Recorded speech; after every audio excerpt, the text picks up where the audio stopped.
My name is Dr. Urvi Mankekar and I'm a pediatric physiotherapist. Today I will be discussing about Down syndrome and a few questions related to it. So first question is, what is Down syndrome? It is mainly also called as trisomy 21 and it is a genetic condition in which the individuals have the presence of an extra chromosome number 21 in their genes. So how can this happen?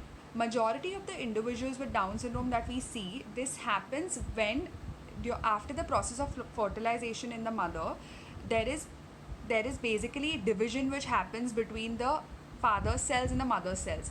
Now what happens is, when this division is happening, sometimes an extra chromosome, if it gets added at or before conception, it can be due to the presence of that. So the child is born with an extra set of chromosomes. This is majority of the cases have Down syndrome because of this reason.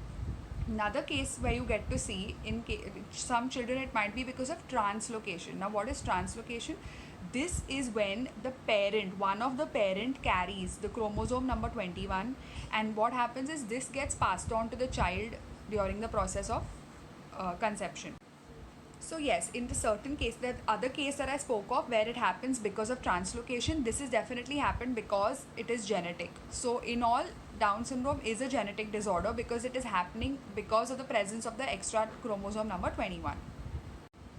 So the next question is, if one child has Down syndrome, is there a chance for the other child or the second child that the parents are planning to get Down syndrome as well? So if we look at the studies have shown that children that are born to mothers after the age of 35 have an increased risk of having Down syndrome. So it is seen that as the maternal age, that is the age of the mother, increases, the risk for the child to be born with Down syndrome also keeps on increasing. But this is not true in all cases, because in certain cases children are also born to young mothers who also might end up getting Down syndrome. Therefore, the chance of it in case of siblings, so if the first sibling has it, it is seen that if it's the translocation type of Down syndrome where the first child has got it because of the chromosome being present in the parents' genes, then it is highly suggested that genetic testing and counseling by the parents must be done to see in case who is the carrier. In case it's the translocation type where the chromosome is present, you can find out through genetic testing whether this chromosome is present in the father or the mother. Now depending on whether the father has the chromosome, so in case the father has chromosome number 21 in his genes, there is 3% chance that he could be a carrier. And if the mother has chromosome number 21 in her genes, then there is a 10 to 15% chance that she would be a carrier. So there is risk for the second child to get the Down syndrome as well. Therefore, it is really advisable for parents who are considering to have a second child with the first sibling having Down syndrome. It is highly advisable that you get yourself properly genetically tested and counseled before planning a child. A lot of parents have a concern that children with Down syndrome have similar looking characteristics. So that is due to the presence of chromosome number 21, that these children will have certain peculiar features which make them look slightly different than typically developing children. So they have typical features like upward slanting eyes, a flat nasal bridge, then they often have a short neck, they have small hands with short fingers, short height, like usually their height is stout. Then a lot of them are very floppy, so their muscle tone will be very low. So if you see, like if in us we have a muscle tone which helps us keep our posture and our posture upright, our joints properly in control, whereas in these children the tone in general is a little low. The next question is, what are the other medical problems children with Down syndrome might face? So there are a few issues which they can have from birth itself, problems such as heart issues, breathing problems, vision problems, hearing problems. So all these are certain systemic issues which develop due to the genetic condition itself. So you need to be careful with these children and properly get them assessed with proper medical checkups to see if they're doing fine. Apart from that, children with Down syndrome also have varying IQ in different kids. Like some children might have mild IQ problems, whereas some might have moderate IQ problems. So depending on that, you have to be able to understand the child's potential and capabilities and help the child to grow according to that particular IQ which they are at. because every child with Down syndrome is different. It is very important for the parents to observe and notice how they're doing in their academics as well as in other spheres of life. Like a lot of these children might have other talents, like they must be interested in drawing, in painting. So it's very important for the parents to see, to look at the positive side of it, that despite the problems that these children might be facing otherwise, but they have actually a lot of positivity in them as well. So that is something for the parents must actually focus on looking in the children. Also, children with Down syndrome are really unique. So, the parents should not ideally compare them to typically developing children of their age, or even with their typically developing siblings in case they have any, because the child with Down syndrome is going through his own set of challenges because of the changes happening within the body. Therefore, give the child enough time to do what he feels like and try to understand and get into the child's shoes to understand what the child's needs are.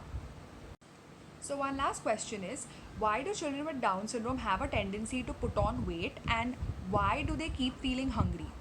So, first of all, to understand that, we have to understand in our body there is something called as the basal metabolic rate, which is known as your BMR. So, your BMR is what is needed to burn calories. So, when we eat something, it depends on our basal metabolic rate to decide how many calories we're going to burn. Now, in some of us it's high, in some of us it's low. So, depending on that, you need to take care. Now, in children with Down syndrome, because of the systemic issues that are happening in their body, their basal metabolic rate generally tends to be low, which means their calorie burning tendency would also be a little slow, because of which reason they can put on weight. So, this is one reason why the children would put on weight, because their basal metabolic rate is low. Now, what is the solution to this? So, what you have to try to do is to increase or to keep the basal metabolic rate a little high. You have to engage the children in some sort of exercise or activity in their daily routine.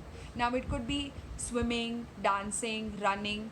Depending on the liking of the child, you have to be able to put at least something in their routine in their entire day where they are at least doing some form of exercise or activity to keep their basal metabolic rate in control, and so that they can burn what they're eating and they can burn calories to prevent putting on weight.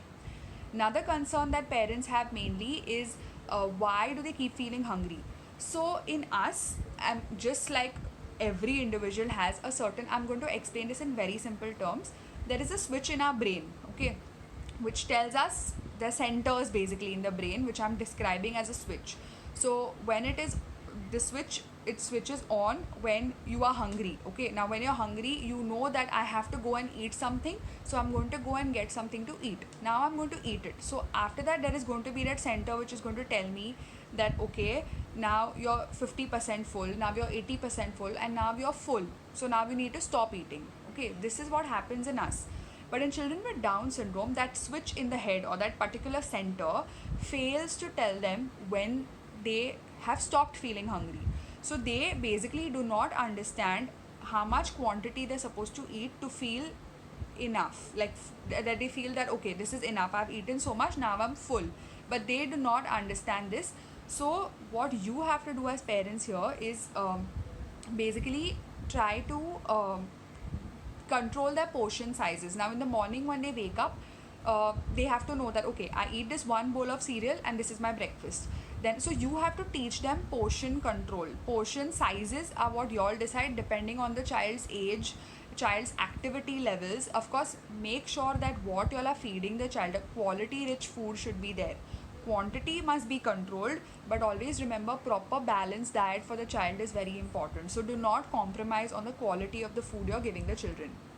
Another important thing apart from exercise as well to prevent putting on weight and for the basal metabolic rate, you also have to keep in mind as parents to teach the child to eat healthy food, as much as healthy food as possible, and the junk food or unhealthy food which is there should ideally not be eaten by the children, but in moderation. Like you can give it to them once in a while because after all they're children and you need to give everything to them in moderation. But remember that you have to teach them the importance and what is the difference between healthy and junk food.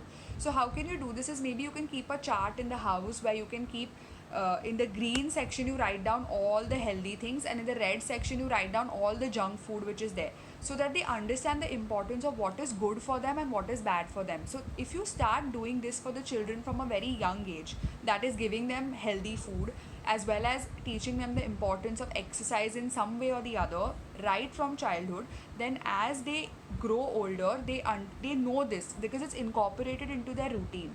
So it is very important for y'all as parents to induce this healthy lifestyle in these children ever since they're children, so that they know ever since they're babies, I'm sorry, but so that they carry this habit on for the rest of their lives, and it'll help them go a long way. Lastly, I would like to conclude by saying that, as I've always said, that each child is unique, each child is special, and each child has their own capabilities and potential to reach up to any height. Personalities, there are a lot of famous personalities with Down syndrome as well. One of them in Maharashtra, whose name is Gauri Gadgil. I'm sure you all must have seen the movie. It's a Marathi movie on Down syndrome, which shows that if a child with Down syndrome's potential is tapped, they can actually reach to any height, something which even you and I will not be able to achieve as normally, typically developing individuals. So they have a lot of potential. So do not lose hope, but all you have to do is to keep motivating your child, keep being positive, and keep supporting them throughout to achieve what they are interested in. So some children might be interested in arts, crafts, some might be interested in swimming. So always keep encouraging your child and push them towards what they are interested in, so that they can actually achieve a lot in that and do well in life in general. Thank you.